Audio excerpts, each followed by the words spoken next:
crianças, tudo bem com vocês? Bom, hoje estamos aqui para mais uma aula de história, certo? E nós vamos aprender um pouco hoje sobre o primeiro reinado, certo?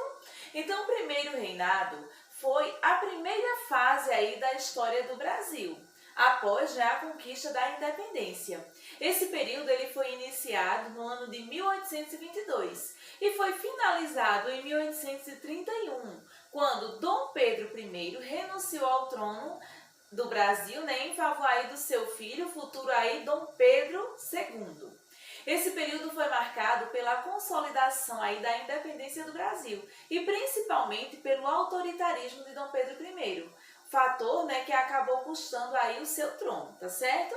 Então, o primeiro reinado, como eu já falei, ele foi iniciado logo após a proclamação da independência do Brasil por Dom Pedro I, às margens do rio Ipiranga, em 1822. Esse evento foi um marco aí que consolidou o fim da colonização do Brasil.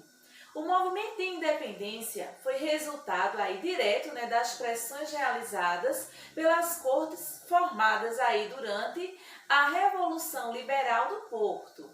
Dom Pedro I, orientado aí por seu pai, Dom João VI, ele conduziu aí o processo de independência do Brasil, uma vez que as pressões realizadas por Portugal mostraram-se grandes a ponto de causar aí a ruptura entre Brasil e Portugal.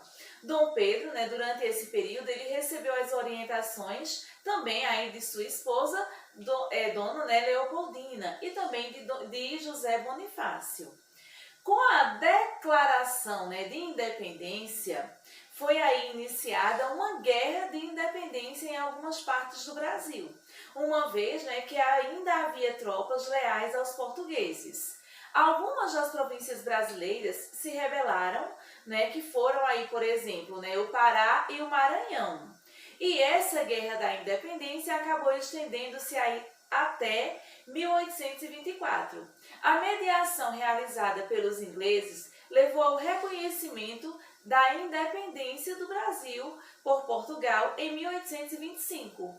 Os portugueses reconheceram nossa independência aí mediante o pagamento de uma indenização de 2 milhões de libras e a garantia de que o Brasil não incentivaria movimentos independentistas em outras colônias portuguesas. Então, o primeiro país a reconhecer a independência do Brasil foram os Estados Unidos, que fizeram isso no ano de 1824. Em razão da independência do nosso país, em 1822, Dom Pedro ele foi coroado aí imperador do Brasil, tornando-se assim Dom Pedro I. A nossa independência, portanto, foi responsável aí por fazer do Brasil o único país de toda a América do Sul a tornar-se uma monarquia. Porém, com a independência e a complexidade aí da tarefa de governar uma nação tão grande como o Brasil, o principal debate político aí que surgiu, depois do reconhecimento internacional da nossa independência, foi o de formular aí uma Constituição, que seria um conjunto de leis aí que iriam reger a nossa nação, uma vez que Dom Pedro I ele percebeu que não iria conseguir governar o país sozinho. Então, para que uma Constituição ela fosse elaborada no país, era necessário que fosse convocada uma Assembleia Constituinte.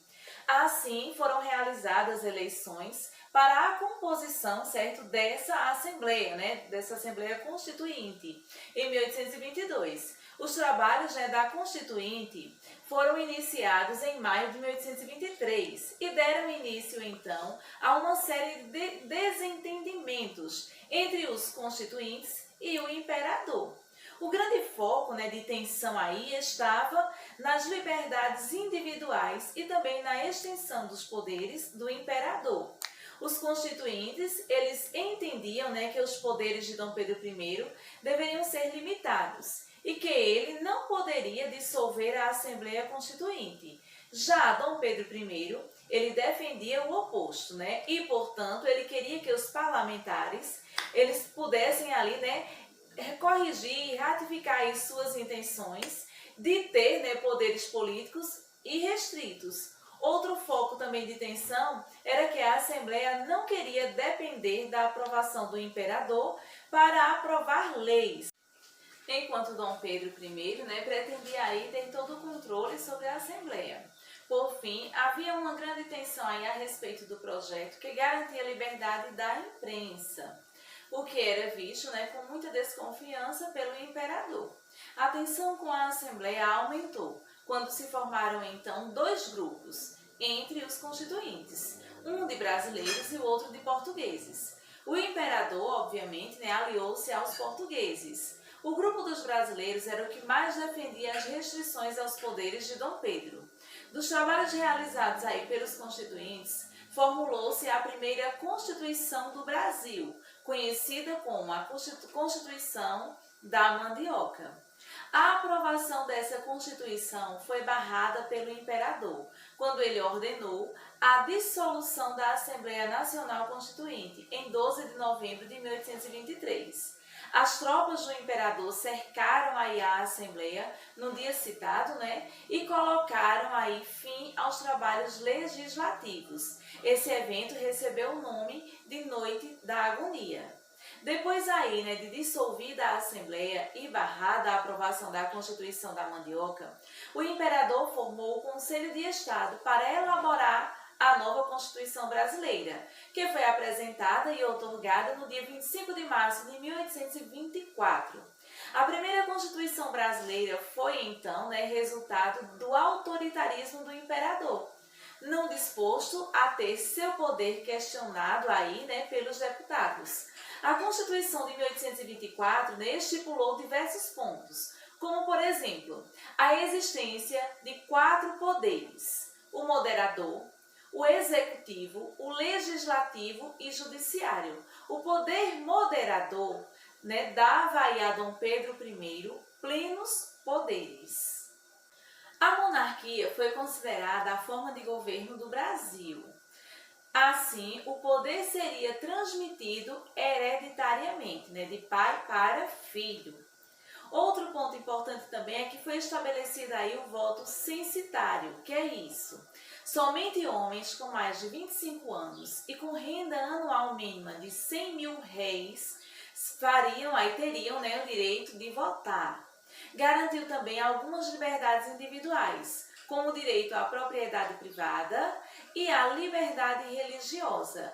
E também impôs aí a Igreja sob a autoridade do Estado. Porém, o término aí do primeiro reinado foi o resultado direto, das tensões e dos atritos que surgiram aí, de Dom Pedro I com a sociedade brasileira. Esse desgaste, foi uma consequência direta do autoritarismo do imperador e também, de suas decisões equivocadas. Tudo isso levou o imperador a renunciar ao trono brasileiro em 1831. O desgaste de Dom Pedro I com a sociedade foi um processo que acabou aí se intensificando com o passar dos anos e teve como marco os seguintes acontecimentos. Houve a dissolução da Assembleia Nacional Constituinte, houve aí também a Confederação do Equador, a Guerra da Cisplatina, o assassinato de Libério Badaró e a Noite das Garrafadas. E o que foi a Confederação do Equador? Nós vamos ver agora, tá certo? A postura autoritária de Dom Pedro I gerou uma grande insatisfação das elites do Nordeste com o imperador. A região tornou-se foco de ideias críticas e 2 nomes ganharam grande influência nisso, que foram Cipriano Barata e Joaquim do Amor Divino, o Frei Caneca. Ambos publicavam suas críticas aí ao imperador em jornais locais de grande tiragem naquela época, como a Sentinela da Liberdade e Tifes Pernambucano. A insatisfação na sociedade pernambucana com os Bragança, que é a família do imperador, estava bastante viva por causa aí dos acontecimentos da Revolução Pernambucana. Exatamente por isso, a província de Pernambuco foi o foco de uma nova rebelião de caráter aí separatista e republicano, que foi o que nós chamamos de Confederação do Equador. A rebelião ela foi iniciada em 2 de julho de 1824 e logo se espalhou aí por outras províncias do Nordeste, como o Rio Grande do Norte, Paraíba, Ceará, Piauí e também Maranhão. Os líderes do movimento foram citados anteriormente, Frei Caneca e Manuel de Carvalho Paz de Andrade, que não conseguiram dar vida longa à sua rebelião. Em setembro, as tropas imperiais já haviam derrotado os rebeldes e tomado medidas duras contra os envolvidos. O Frei Caneca foi exemplo, foi um dos executados a mando do imperador. Houve também, como eu falei anteriormente, a Guerra da Cisplatina. A Guerra da Cisplatina também foi um dos acontecimentos que marcaram o primeiro reinado e contribuíram para o fortalecimento das oposições contra o imperador. Essa guerra ela foi iniciada quando rebeldes da Cisplatina declararam a separação da província do Brasil e sua vinculação com as Províncias Unidas, no caso a atual Argentina. A resposta brasileira foi declarar guerra contra os rebeldes e contra os argentinos para retomar o controle da Cisplatina. A guerra, porém, foi um fracasso, pois o Brasil sofreu derrotas em inúmeras batalhas. Em virtude das derrotas acumuladas no campo de batalhas, somadas também ao desgaste econômico, o governo brasileiro abriu mão de seus interesses sobre a Cisplatina. O resultado disso foi que o Brasil assinou um cessar-fogo com os argentinos e ambos reconheceram a independência do Uruguai em 1828. A guerra reduziu a popularidade do imperador, pois além das humilhações militares, o país amargou uma forte crise na economia como resultado dos gastos no conflito. Houve também o assassinato de Líbero Badaró. A imagem de Dom Pedro I saiu mais desgastada ainda quando o jornalista italiano Líbero Badaró foi assassinado em novembro de 1830.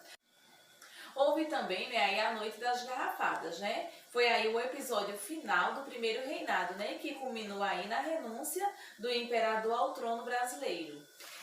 Os desentendimentos entre os brasileiros e portugueses eram tão grandes, certo, que o resultado acabou sendo um confronto entre os dois lados, que aconteceu nas ruas da cidade do Rio de Janeiro. Os confrontos nas ruas da capital estenderam-se durante dias, em março de 1831, e foram fundamentais na decisão do imperador de renunciar ao trono, que aconteceu essa renúncia no dia 7 de abril de 1831. Com a renúncia, certo, foi iniciado no Brasil o período regencial, que é o conteúdo que nós vamos ver também nesta aula a partir de agora. Vamos lá? O período das regências, ou período regencial, é um período da história do Brasil que marca a passagem entre o primeiro reinado, que foi o conteúdo que nós acabamos de estudar, e o segundo reinado, que é um conteúdo que nós iremos estudar posteriormente em outras aulas. Esse período ele se inicia no ano de 1831, quando o imperador Dom Pedro I deixou o governo brasileiro e voltou para Portugal, seu país de origem.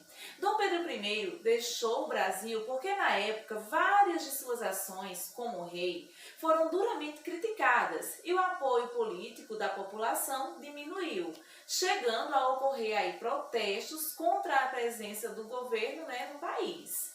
Ao deixar nosso país, Dom Pedro I determinou que seu filho, o jovem Dom Pedro II, que então só tinha 5 anos de idade, seria o herdeiro do trono brasileiro. Logicamente, o pequeno Dom Pedro II não tinha condições alguma de tomar conta do nosso país, até mesmo porque trata-se de um país muito grande, sendo ainda uma criança. Foi então que o governo foi provisoriamente deixado nas mãos dos regentes.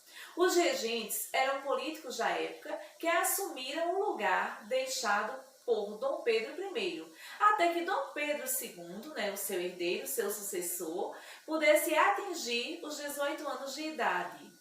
Como Dom Pedro I deixou o governo do Brasil de forma inesperada, a primeira regência foi organizada às pressas e sem nenhum tipo de escolha mais elaborada.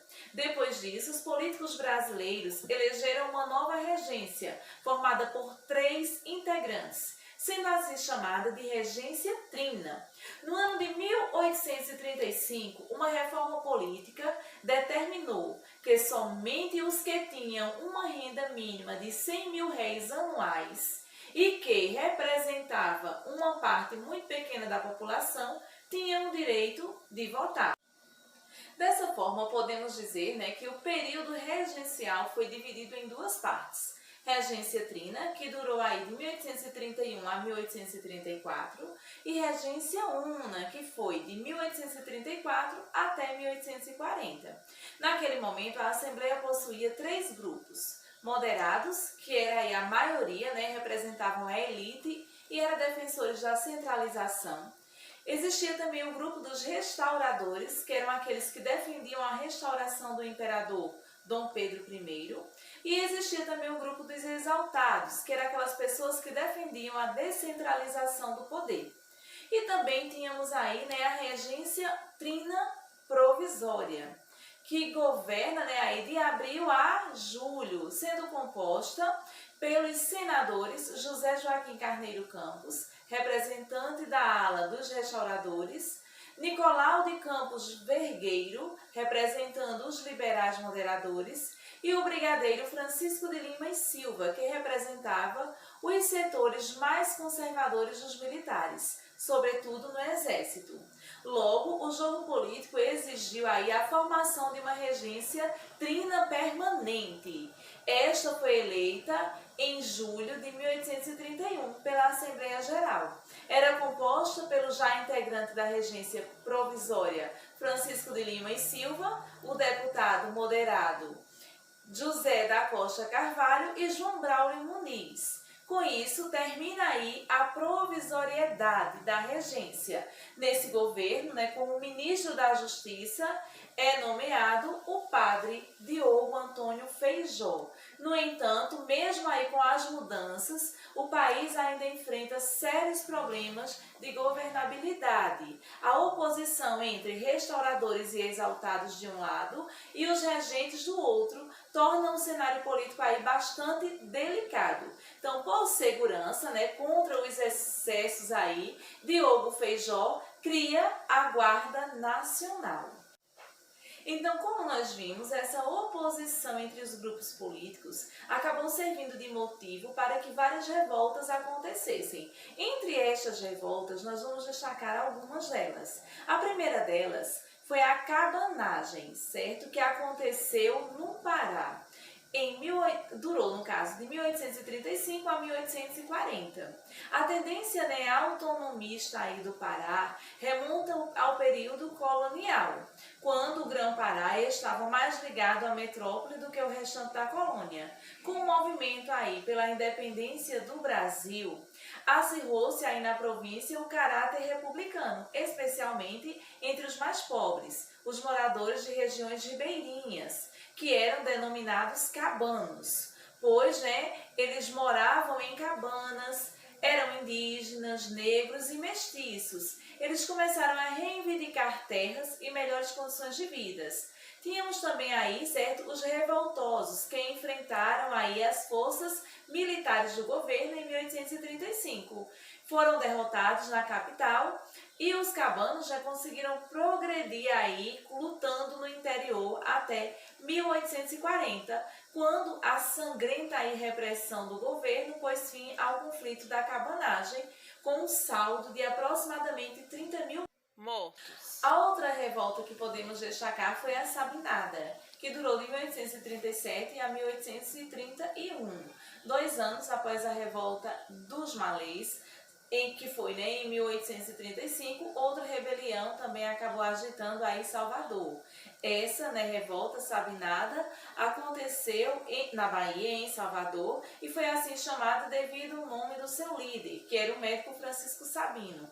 O movimento contestava a concentração do poder local exercido pelas autoridades nomeadas pelo governo regencial. Na Sabinada, os revoltosos propunham a formação de uma república baiana até a maioridade do imperador. A república chegou a ser proclamada, mas durou apenas há alguns meses. A Sabinada foi uma revolta urbana, tendo aí a participação de profissionais liberais como médicos, advogados, jornalistas. servidores públicos, pequenos comerciantes, artesãos e militares. Depois de um momento de avanço, no qual o governador da província foi obrigado a deixar a cidade, os revoltosos sofreram violenta repressão, que debelou o movimento. Muitos morreram em combate e os líderes foram executados ou deportados. Tivemos também aí, certo, como destaque, a revolta que nós conhecemos de Balaiada, que durou de 1838 a 1841. A Balaiada foi um movimento que envolveu o Maranhão e foi uma das principais rebeliões do período regencial. Nasceu aí das disputas políticas entre grupos rivais e também das dificuldades econômicas da província. Mas a disputa entre as elites locais desembocou numa nova revolta popular. Não havia homogeneidade entre os revoltosos, mas alguns queriam Dom Pedro II no poder. Os temas econômicos e sociais não eram mencionados na revolta, mas sim a liberdade. A revolta contou com grande participação dos escravos fugitivos e um dos líderes aí do movimento foi Manuel Francisco dos Anjos Ferreira, apelidado de Balaio. No âmbito das elites, havia conflitos entre os fazendeiros de gado liberais, denominados bem-te-vis, e os conservadores da região. As rivalidades se ampliaram, atingindo também as camadas populares. A revolta foi dominada em 1841 pelas tropas do coronel Luiz Alves de Lima e Silva, futuro duque de Caxias, a mando do governo regencial. E por último, nós tivemos aí a Revolução Farroupilha, que durou de 1835 a 1845. Iniciada no Rio Grande do Sul e estendida até Santa Catarina, a Guerra dos Farrapos, ou Revolução Farroupilha, foi a maior e mais longa revolta do período regencial. O movimento ocorreu de 1835 até 1845 e foi liderado por personagens que ganharam notoriedade no cenário político do Brasil e também de outros países. Os farrapos, como os rebeldes, eram denominados, reivindicavam aí maior autonomia política e econômica para o Sul. Na raiz do conflito estava o descontentamento aí dos poderosos gaúchos com a política e também com os impostos do governo central. A tendência majoritária dessa rebelião, liderada por Bento Gonçalves, era a favor de um governo federativo e republicano, enquanto a minoria posicionava-se em prol de uma monarquia descentralizada. A rebelião expandiu-se e culminou em 1838 com a proclamação da República Rio-Grandense. Depois de vários anos aí de combate, os rebeldes foram derrotados em 1845 pelas tropas do governo. Com tantas revoltas, o governo começou a sofrer grande pressão para que Dom Pedro II fosse transformado aí, no imperador do Brasil. Alguns políticos acreditavam que a chegada do novo imperador pudesse acalmar as revoltas que se espalhavam pelo país, mesmo tendo apenas 15 anos na época. Muitos acreditavam que sua rigorosa formação escolar e seu bom desempenho aí nos estudos já davam condições para que ele governasse o país. Foi então que no ano de 1840 o período regencial acabou com o golpe da maioridade, nome pelo qual ficou conhecido o decreto que permitiu a chegada de Dom Pedro II ao poder antes da época prevista, que no caso era os 18 anos. Então agora, certo que nós já vimos um pouco sobre o primeiro reinado e sobre o período regencial, vocês irão pegar o livro de vocês de história, irão abrir aí na página 217, irão fazer a leitura, certo, das páginas 217 até a página 219, certo? Que tem um resumo aqui do que foi o primeiro reinado. Em seguida, vocês irão responder a atividade que está na página 220. Posteriormente, vocês lerão aí o resumo que está na página 221 até a página 226. E em seguida, vocês irão, certo, realizar a atividade que está na página 227, que diz respeito aí, certo, ao período regencial. Lembrando que qualquer dúvida que venha a surgir na realização das atividades, vocês podem entrar em contato conosco, que nós estamos aqui para auxiliá-los naquilo que for necessário. Então, fiquem com Deus, tenham uma ótima aula e até a próxima!